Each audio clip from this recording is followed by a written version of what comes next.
말씀은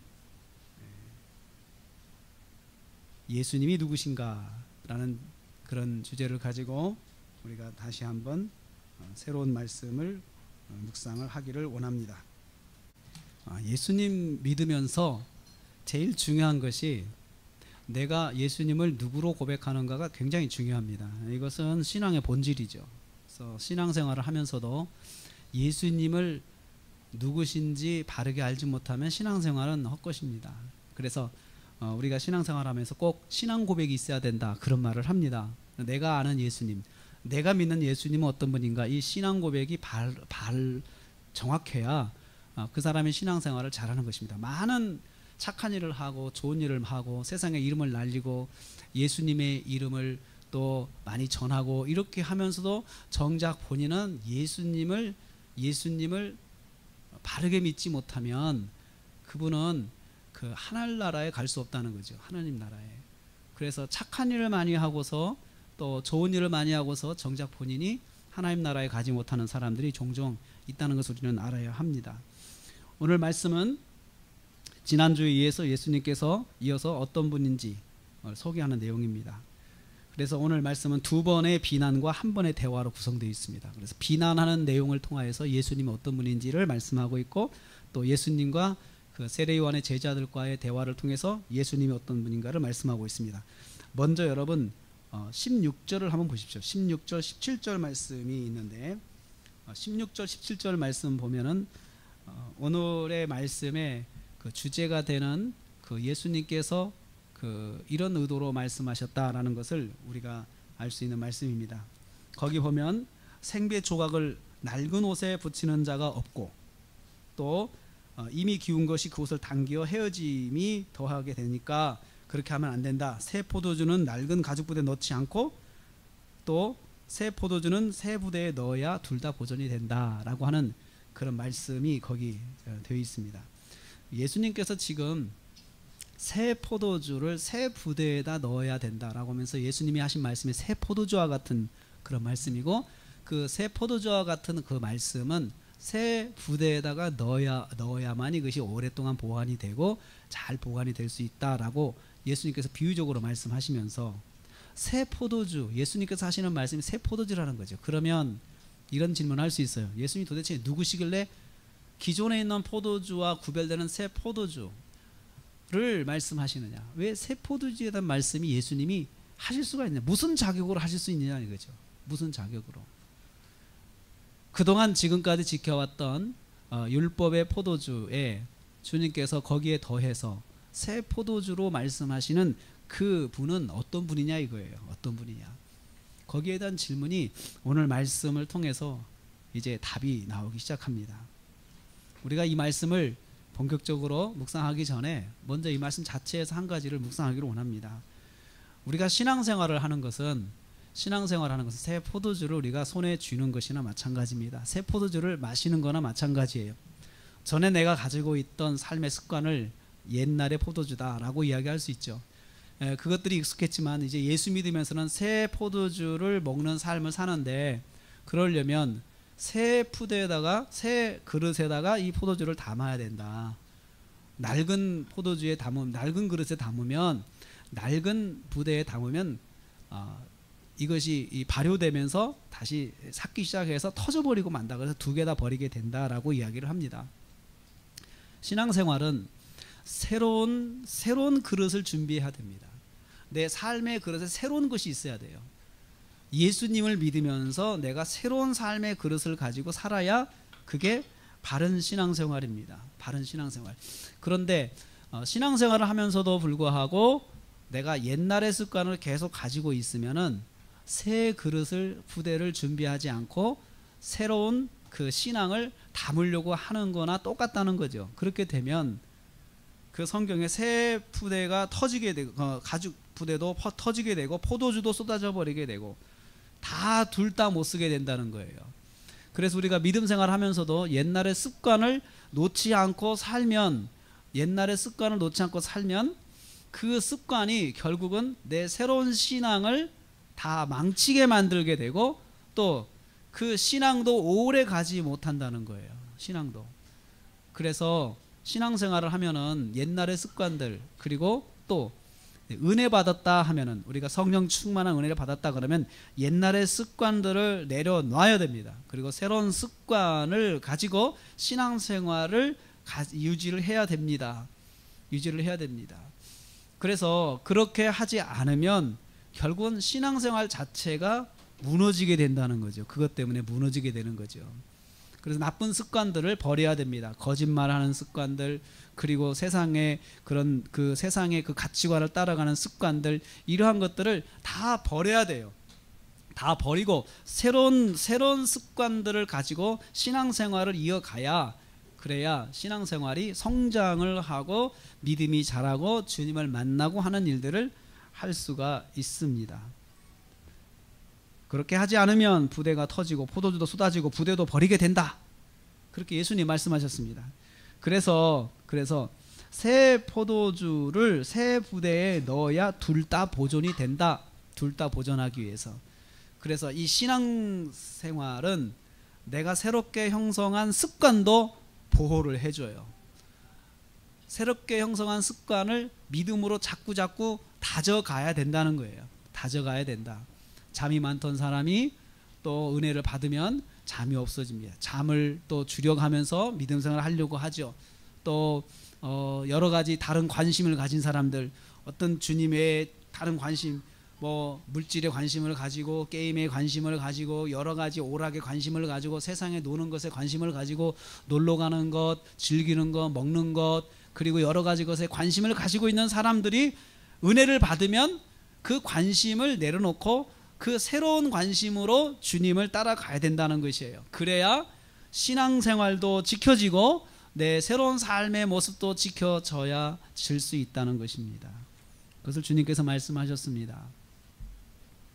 그런데 주님은 도대체 어떤 분이시길래 그와 같은 기준을 말씀하시는 걸까요? 여기 그 앞에는 바리새인도 있고 서기관도 있고 율법의 학자들도 있고 종교적 지도자들이 많이 있는데도 불구하고 왜 그 가운데서 예수님께서 하나님의 말씀에 대한 새로운 그 가치관들을 말씀하실 수 있을까요? 그분은 도대체 어떤 분이시길래, 무슨 자격으로 도대체 예수님은 무슨 자격으로 저와 여러분의 삶에 오셔서 간섭하시고 명령하시고 이렇게 해야 된다, 저렇게 해야 된다고 말씀하실 수 있을까요? 우리는 왜 그분에게 그런 말씀을 들어야 할까요? 그것을 이제 1절부터 설명을 합니다. 먼저 1절에서부터 보면은 이렇게 말씀하고 있습니다. 예수님께서 이제 배를 타고 건너가서 본 동네에 이르렀습니다. 거기에 중풍병자 한 사람이 이제 나오게 되는데 침상에 누운 채로 중풍병자가 옵니다. 그런데 우리가 잘 아는 것처럼 4명의 친구가 침상에 친구를, 이 중풍병자를 눕혀서 이제 주님을 찾아온 그 사건을 말하는 것입니다. 그때 주님께서 저희의 믿음을 보시고 소자야 내가 나았다 이렇게 말씀하시지 않고 2절 말씀에 보면은 이렇게 말씀합니다. 소자야 안심하라, 어린 자야 안심하라, 내 죄가 사함을 받았다 이렇게 말씀했어요. 중풍병을 앓고 있는 사람이 왔는데 그 중풍병을 앓고 있는 사람을 고쳐주시는 것이 먼저인데 이게 상식이죠. 그런데 주님께서 그 사람을 고쳐주시기 전에 내 죄를 내가 사한다 라고 그렇게 말씀하셨습니다. 성경의 헬라어 원어를 보면 죄가 복수로 되어 있습니다. 네가 지은 죄들이 사함을 받았다 이렇게 표현하고 있습니다. 네가 지은 죄들이, 그러니까 이 사람이 한 가지 죄만 지은 것이 아니고 죄를 많이 지었다는 거죠. 그 많은 죄들이 용서를 받았다 먼저 선포를 하셨습니다. 그러면 예수님께서 지금 중요하게 보시는 것은 이 사람의 질병, 이 사람이 가지고 있는 중풍병보다 더 중요한 것이 뭐냐, 이 사람이 가지고 있는 죄라는 것이에요. 죄. 예수님께서 우리에게 중요하게 보시는 것은 저나 여러분의 어떤 육체적인 상태, 이거보다 더 중요하게 보시는 거 있어요. 죄가 있냐 없냐예요. 여러분, 내가 가난하고 부유하고, 내가 성공했고 실패했고, 내가 병이 있고 병이 없고, 이러한 것이 우리한테 참 중요하죠. 그렇지만 주님께서 더 중요하게 생각하시는 것은 내 인생에서, 내 삶에서 죄가 있느냐 없느냐는 거죠. 죄. 그 죄 문제를 예수님께서 먼저 다루십니다. 그 환자는 생각하지 못했던 부분이에요. 중풍병자는 의식하지 못했던 부분. 나는 이 죄보다도 나는 이 병이 나아야 된다라는 생각을 갖고 있었는데 주님께서는 그 사람에게 먼저 죄 문제부터 터치를 해주십니다. 네가 지은 죄가 많은데 그 죄들을 내가 용서했다. 그런데 그 죄들을 용서한 동기가 뭐예요? 어떤 과정을 또 예수님께서 이 사람의 죄를 용서하셨어요? 예수님께 나왔다는 것입니다. 예수님께 나왔다는 거죠. 예수님께 나온 것 자체를 믿음으로 봤어요. 근데 이 사람이 가지고 있는 믿음은 무슨 믿음입니까? 내가 예수님께 나가면 죄 용서함을 받을 거야 라고 그 믿음을 가지고 나온 게 아니고, 그 사람이 가지고 있는 믿음은 나는 예수님께 나가서 병 고침을 받을 거야 라고 했어요. 나는 예수님께 나가서 병 고침을 받을 거야 라고 했는데, 예수님께서는 그 사람을 보시면 네 죄를 내가 사한다 라고 말씀을 하신 거예요. 그렇다면 우리의 믿음과 예수님이 보시는 것은 좀 차원이 다른 것 같아요. 우리는 예수님께 나갈 때 죄 문제 해결하기 위해서 예수님께 나가는 사람은 그렇게 많지 않습니다. 대부분의 사람들이 내 문제 때문에 예수님께 나갑니다. 내 질병 때문에. 이 사람은 질병 때문에 예수님께 나갔죠. 예수님께 수많은 사람들을 뚫고 예수님께 나갔습니다. 예수님께 나가면 내 질병이 고침을 받을 것이다. 그분은 나를 고쳐주실 것이다 라고 하는 믿음을 가지고 나갔는데, 예수님을, 그 사람을 보시면서 그 믿음이 죄를 용서해 주실 만한 믿음으로 예수님께서 보신 거예요. 중요한 것은 이 사람이 예수님의 어떤 부분을 믿고 의지하고 나간 것이에요. 믿고 의지하고 나간 것이에요. 그래서 예수님을 만난 것이에요. 예수님을 만났을 때 예수님께서 그 사람에게 죄 용서를 선포하신 것이에요. 그러면 옆에서 듣고 있는 사람들이 많잖아요. 보는 사람들이 많잖아요.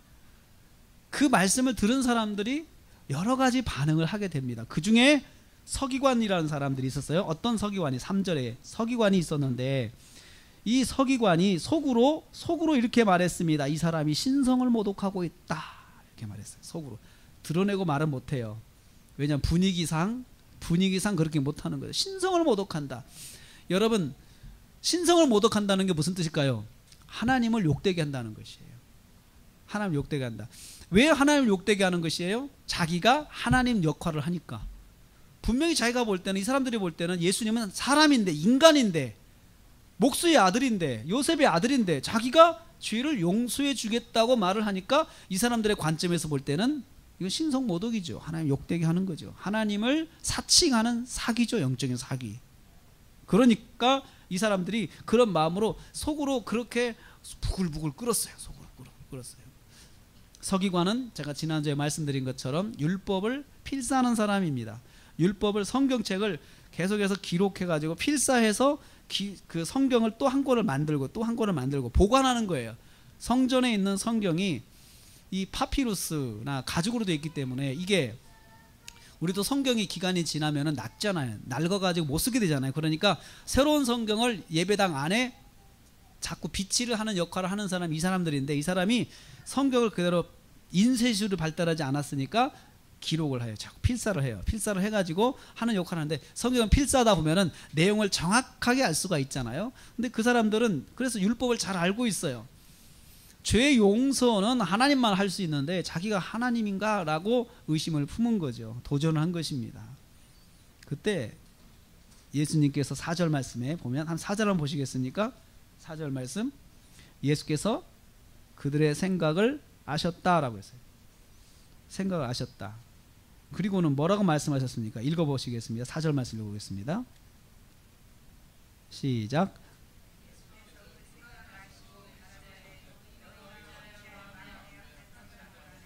여기서 악한 생각이라고 했습니다. 너희 마음에. 어찌하여는 왜라는 뜻입니다. 왜 너희가 마음속으로 악한 생각을 하느냐라고 말씀하셨죠. 이 말씀에서 몇 가지 우리가 캐치할 수 있는 내용이 있어요. 예수님은 마음을 보신다는 거예요. 마음을 아신다는 거죠. 내가 말하지 않아도 내가 마음속으로 갖고 있는 생각을 아시죠. 서기관들이 말로 발성한 건 아니에요. 발성한 건 아닌데 속으로 생각하는 것을 예수님께서 딱 아셨다라고 했어요. 어찌해서 너희가 악한 생각을 하냐. 악한 생각은 무엇입니까? 예수님으로 알지 못하는 것이 악한 생각이에요. 예수님을 죄 용서할 수 있는 그런 분이라고 하는 것으로 그런 분을 알지 못하고 오히려 그러한 부분을 의심하고 도전하는 것을 악한 생각이라고 했습니다. 그러시면서 5절 말씀에 어떤 것이 쉽겠느냐? 1번 죄들이 사함을 받았느니라 말하는 것과 2번 일어나 걸어가라 하는 말 중에 어떤 것이 쉽겠느냐? 너희들이 볼 때 어떤 것이 쉽겠느냐? 말이 쉽습니까? 병 고치는 게 쉽습니까? 말이 쉽죠. 그렇죠. 그러면서 예수님께는 너희가 볼 때도 말이 쉽지, 예수님께 있어서도 이 내 죄 사함을 받았다는 그 내용이 문제지만 죄 사함 받았다는 말을 하는 것이 내게는 정말로 당연한 것이고 쉬운 것이다. 이것은 무엇을 말씀합니까? 나한테는 죄 사하는 권세가 있다는 것이에요. 죄 사하는 권세. 그래서 이것을 내가 그냥 당연스럽게 자연스럽게 말하는 것은 너무 쉬운 것이다. 나한테는 너무나 쉬운 것이다. 그런데 실제로 죄 문제를 사하는 것은 정말로 불가능한 이야기입니다. 우리한테는 불가능한 이야기예요. 내가 무슨 능력으로 저기 감옥에 있는 사람들을 용서받았다고 선포할 수 있어요. 그리고 그 사람들을 선포하면 일종의 사면권을 주는 건데, 당신은 이제 죄가 없으니 나가세요 라고 말을 하는 것은 사면권을 주는 거나 마찬가지인데, 그런 권한이 있냐 이거죠. 그런 권세가 없단 말이죠. 우리나라에서 사면권을 가진 사람은 딱 대통령 한 사람밖에 없습니다. 대통령 한 사람밖에 사면권이 없습니다. 그것은 대통령의 권세가 얼마나 큰가를 말하는 것이죠. 그런데 모든 사람들의 죄, 한 사람 한 사람의 모든 죄를 용서할 수 있는 사면권을 가지신 분은 사람 중에 누가 있겠어요? 다른 나라에 사는 사람에 대해 죄 용서됐다라고 선포할 수 있는 사람 누가 있겠어요? 없잖아요. 대통령의 사면권은 자기 국민에게만 있는 것입니다. 그런데 예수님은 그 사람에게, 모든 사람에게 죄를 용서할 수 있는, 죄를 용서해 주실 수 있는 권한이 있으세요. 권세가 있으세요. 그럼 도대체 우리가 질문할 수 있어요. 그분은 도대체 누구실까? 답은 내가 내려야 돼요. 그분은 도대체 누구시길래 죄를 용서해 주시는 분이실까? 그리고 그분이 용서해 주시면 죄가 정말 없어지는 것일까? 주님께서는 그렇게 말씀하셨습니다. 나는 죄 용서할 수 있는 권한을 가진 존재다라고 말씀하는 거죠. 그렇다면 여러분, 저와 여러분은 우리의 죄 문제에 대한 고민이 있을 때에, 내 죄에 대한 느낌이 올 때, 그리고 거기에 대한 그 감각이 생길 때 누구에게 나가야 되겠습니까? 예수님께 나가야 돼요. 나의 죄에 대해서 예수님께 말씀을 드려야 돼요. 그러면서 이렇게 말씀하신 목적은 6절 말씀 읽어볼까요? 6절 읽겠습니다. 6절 말씀 있습니다. 시작. 그러나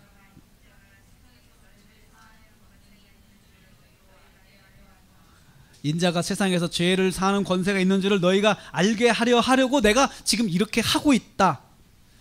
중풍병자에게 예수님께서 네 죄를 사함을 받았다, 내 죄가 사함을 받았다라고 말씀을 제일 먼저 하신 이유가,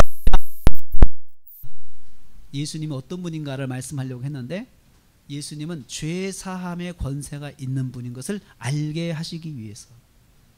그러면 이 말씀을 통해서 우리가 알아야 할 예수님에 대한 첫 번째 내용이 뭡니까? 예수님은 죄 사함의 권세가 있으신 분이다. 그러면 다시 한번 질문할 수 있어요. 죄 사함의 권세가 있는 분은 도대체 누구시길래? 그분은 하나님이시라는 거죠. 하나님만이 그렇게 할 수 있잖아요. 하나님만이. 이것은, 이 하나님만이 죄 사함의 권세가 있다는 것은 율법학자인 서기관도 바리새인도 다 알고 있는 상식이에요. 그러니까 이 사람들이 당신이 그러면 하나님이요? 라고 그렇게 따지는 것을 뭐라 하면 당신은 신성모독이다 라고 한 거예요. 만약에 제가 여러분들에게 집사님의 죄를 제가 용서합니다 라고 하면 여러분은 그런 말씀 듣고 나서 뭐라고 할 거예요? 목사님은 하나님이에요? 그럴 거 아니에요. 그렇죠.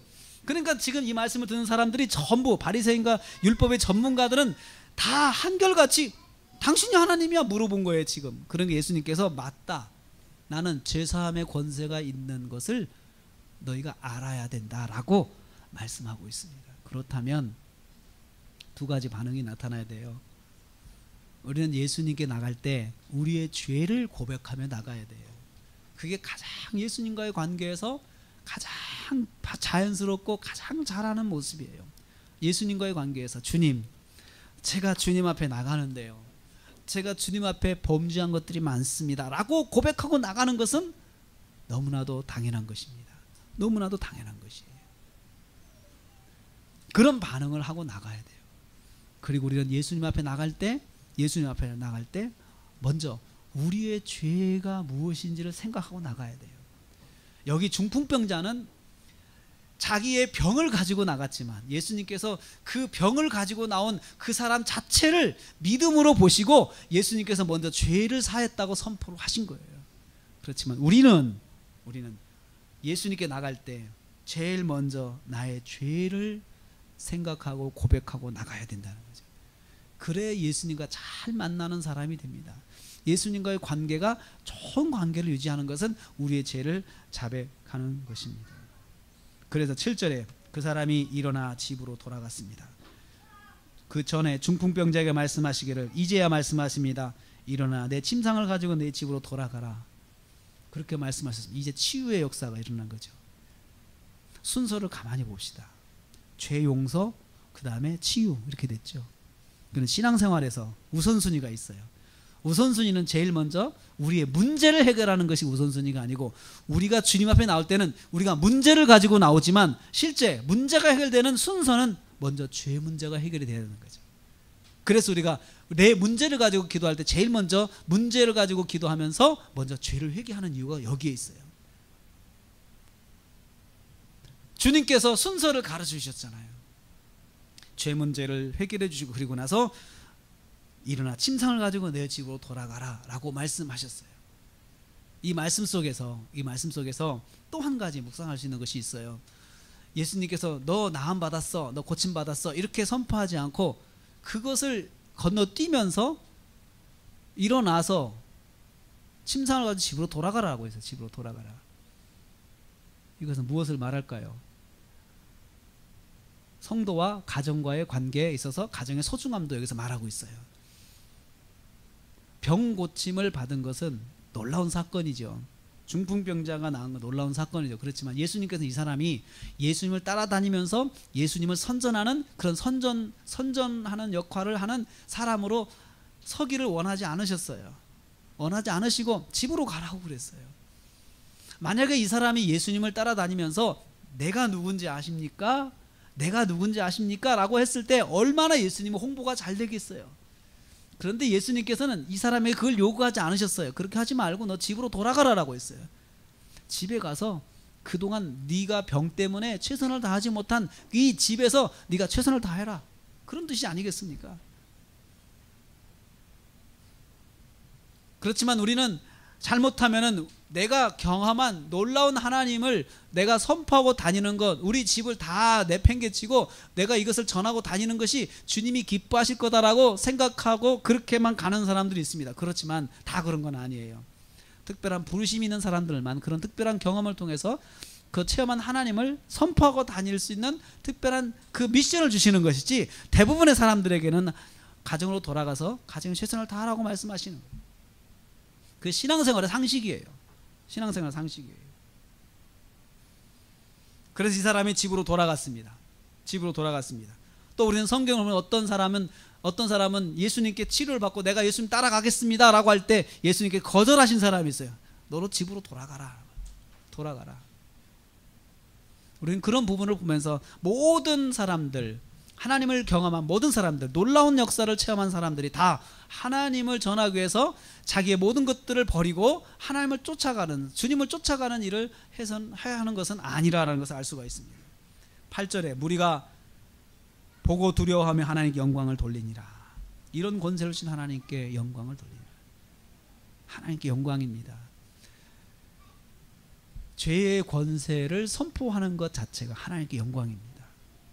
이것은 우리가 하나님을 하나님으로 제대로 아는 것이 하나님께 영광입니다. 우주 만물을 창조하신 하나님을 그 하나님으로, 창조주 하나님으로 믿고 고백하는 것이 하나님께 영광되는 것이에요. 예수님은 제사함의 권세가 있고 내가 십자가의 보혈의 공로로 죄사함을 받고 주님께 내가 용서를 받는다는 것을 믿고 고백하는 것이 하나님께 영광 돌리는 것이에요. 다른 말로 하면 바른 고백이 하나님께 영광 돌리는 것입니다. 주님께 대한 바른 신앙 고백, 주님은 이런 분이십니다라고 하는 것이요.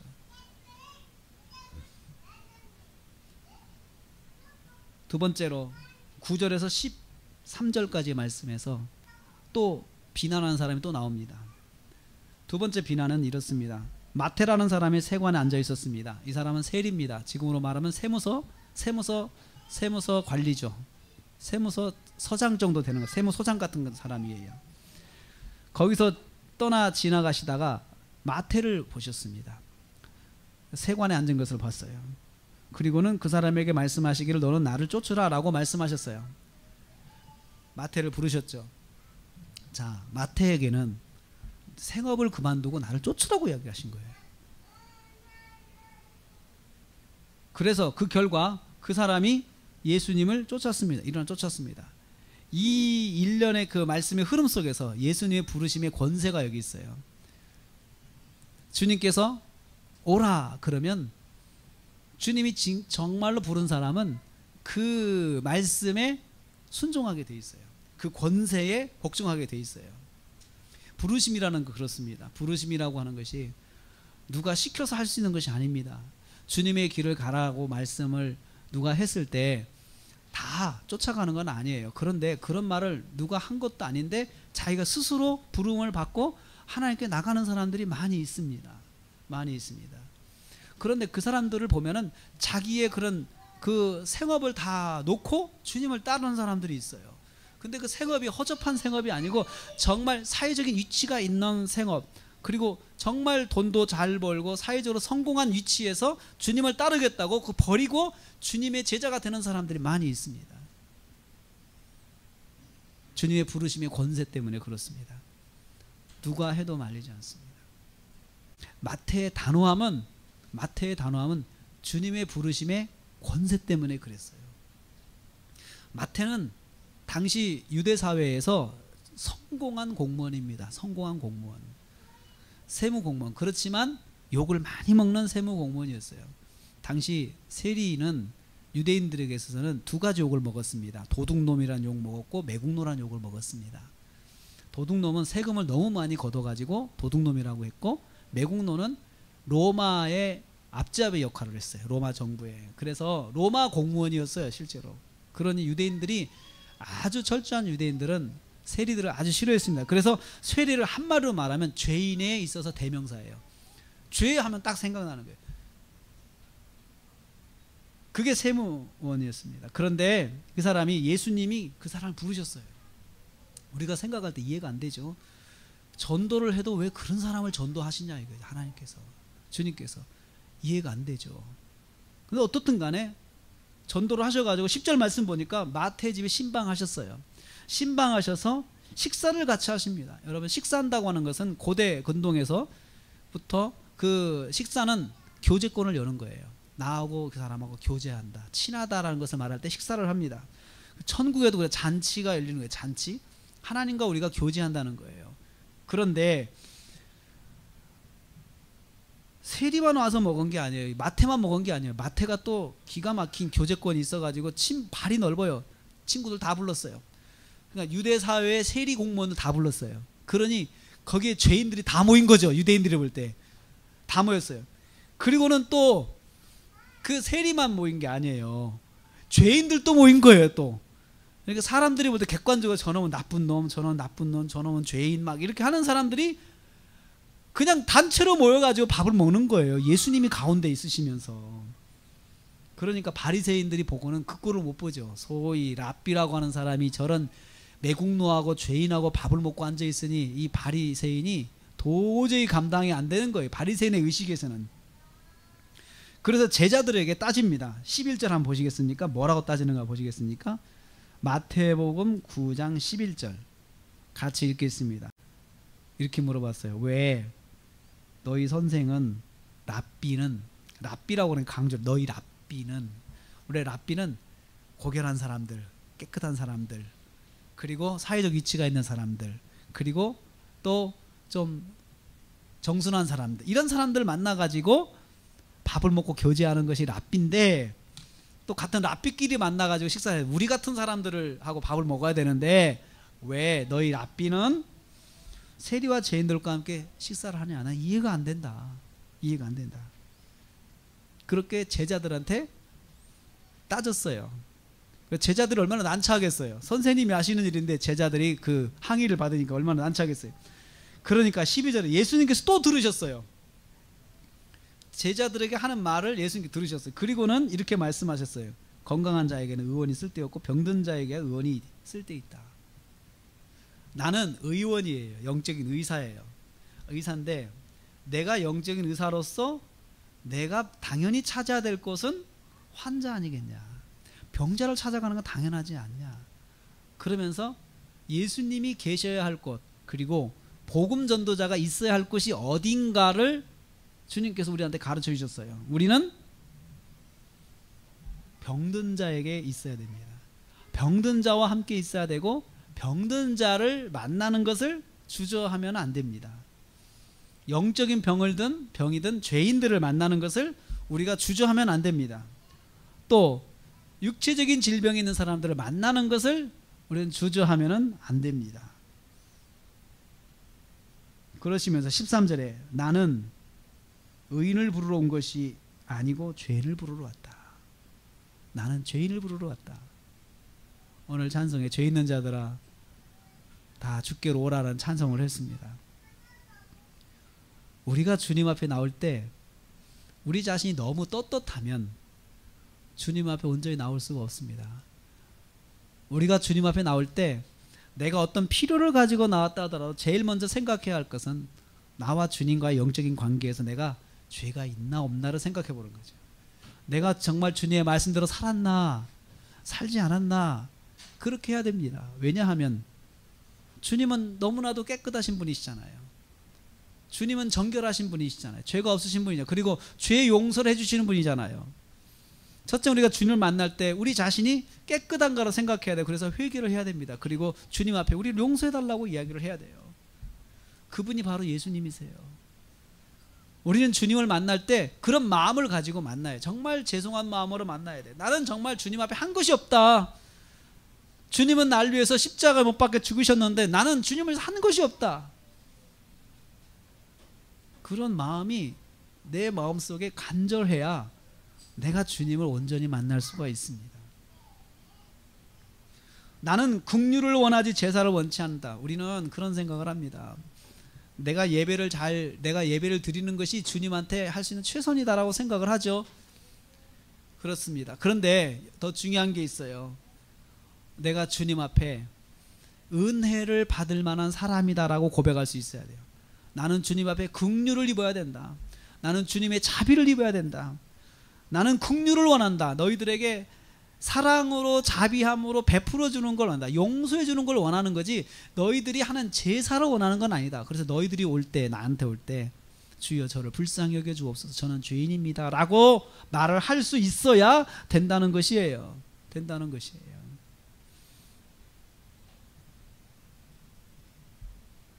제사보다 더 중요한 것이, 예배보다 더 중요한 것이 내가 주님의 긍휼을 입어야 된다고 하는 고백입니다. 그래서 예배에 나올 때마다 우리가 회개기도하는 이유가 거기 있어요. 나는 주님 앞에 지금 이 시간 은혜와 긍휼을 입어야 되는 죄인인 것을 고백합니다 라고 하는 것을 우리가 회개함으로 그렇게 표현을 하는 것입니다. 그러면 죄인을 부르러 오신 예수는 도대체 어떤 분이시냐 이거죠. 어떤 분이시냐. 이분은 죄인을 용서하시고 죄의 용서에 권세가 있으신 분이십니다. 사랑하는 성도 여러분, 우리가 주님을 생각할 때 주님은 나의 죄를 용서하시고 나를 새롭게 하시는 분이시다라는 고백이 있어야 주님을 바로 믿는 것입니다. 주님을 바로 믿는 것은 주님을 주님 되게 믿는 것입니다. 그분은 날 위해 십자가에 죽으시고 나의 죄를 용서하시고 나를 구원하신 분이십니다. 그렇게 고백할 수 있어야 됩니다. 그렇게 고백하지 않고 주님은 나의 병을 고치시는 분이야, 나를 복되게 하실 분이야, 나에게 축복을 하실 분이야, 이렇게만 믿고 있으면 예수님을 잘못 믿고 있는 거예요. 물론 우리가 예수님께 나올 때는 내가 경제적인 문제 때문에 예수님께 나올 수 있어요. 그래도 그 경제적인 문제로 나오더라도 주님은, 내가 주님께 가면 주님이 나의 모든 것을 용서하시고 나에게 은혜와 복을 주실 거야 라는 믿음으로 나올 때 주님께서 그 사람을 용서하시고 그 사람에게 은혜를 베풀어 주시는 분이십니다. 그래서 우리도 세상에 나가서 복음을 전할 때 정말 괜찮고 멋있고 좋은 사람에게 전하는 것보다도 흠이 많고 연약하고 부족한 사람을 불러야 됩니다. 그분들도 우리가 주저하지 않고 찾아가야 됩니다. 이 사람 우리 교회 와가지고 좀 우리 교회 격을 높여줄 수 있겠다라고 하는 사람도 필요하지만, 주님은 그런 사람들보다도 주님은 죄인들을 만나셨습니다. 세상에서 가장 욕을 많이 먹는 저런 더러운 공무원이라고 하는 그 세리 마태를 찾아가셨습니다. 그리고 그를 부르셨습니다. 그 사람이 얼마나 기뻤겠습니까? 아무도 나를 상대해 주지 않고 민족들이 자기를 다 욕하고 자기 자식들도 제대로 유대 사회에서 학교를 못 보내고 로마로 유학 보내야 되는 그런 기가 막힌 정말 마음의 상처를 갖고 있는 사람인데, 선생님께서, 랍비께서 자기를 부르셨습니다. 그리고 내가 오늘 너희 집에 가야 되겠다라고 말씀하셨습니다. 주님은 그런 분이십니다. 우리가 어떤 일을 했다 하더라도, 한 주간 동안 어떤 일을 했다 하더라도 주님은 우리를 만나주시고 내가 너희 집에 가야 되겠다, 내가 너와 함께 하고 싶다라고 말씀하시는 분이십니다. 여러분, 그런 분이 세상에 있습니까? 여러분의 친구 중에서 세상에 그런 사람이 있습니까? 내가 어떤 나쁜 짓을 해도 나를 붙잡아주고 나와 함께 해주는 사람이 있습니까?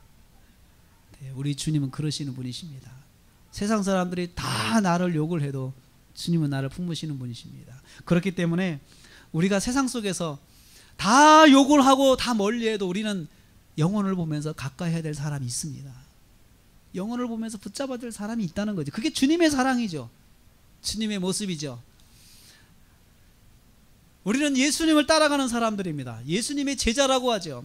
예수님이 하신 것을 따라가는 사람들이죠. 오늘 마태를 부르시는 주님, 우리가 찾아가야 될 사람을 말씀하고 있습니다.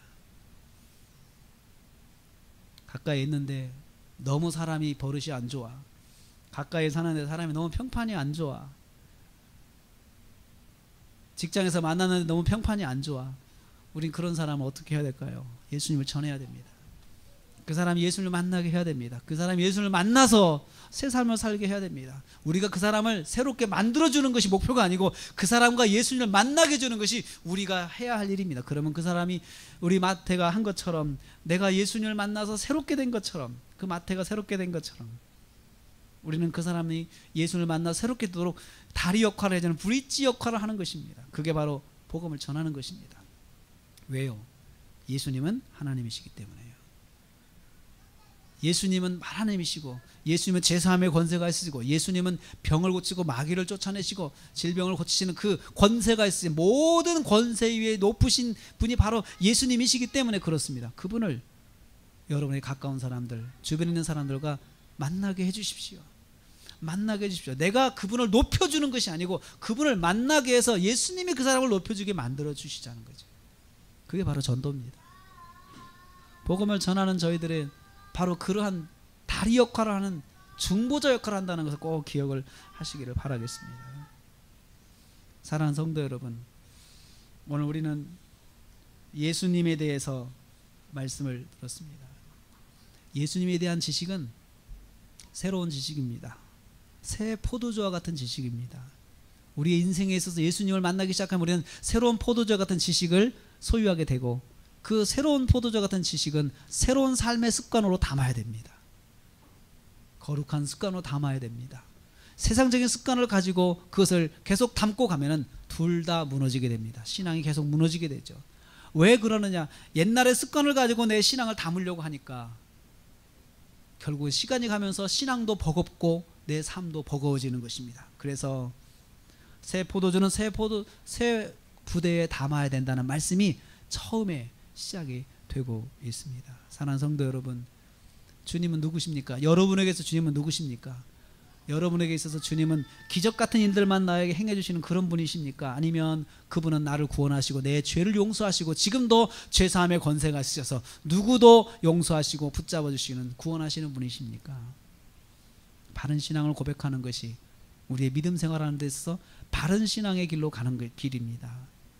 주님을 그렇게 아시고 고백하시고 가까이 있는 지체에게, 가까이 있는 사랑하는 사람들에게 예수 그리스도를 알려주시고 예수 그리스도를 만나도록 돕고, 그리고 내 자신은 새 포도주는 새 술에 담아 새 부대에 담아서 신앙생활을 잘 세워나갈 수 있는 저와 여러분 되시기를 주님의 이름으로 축복합니다.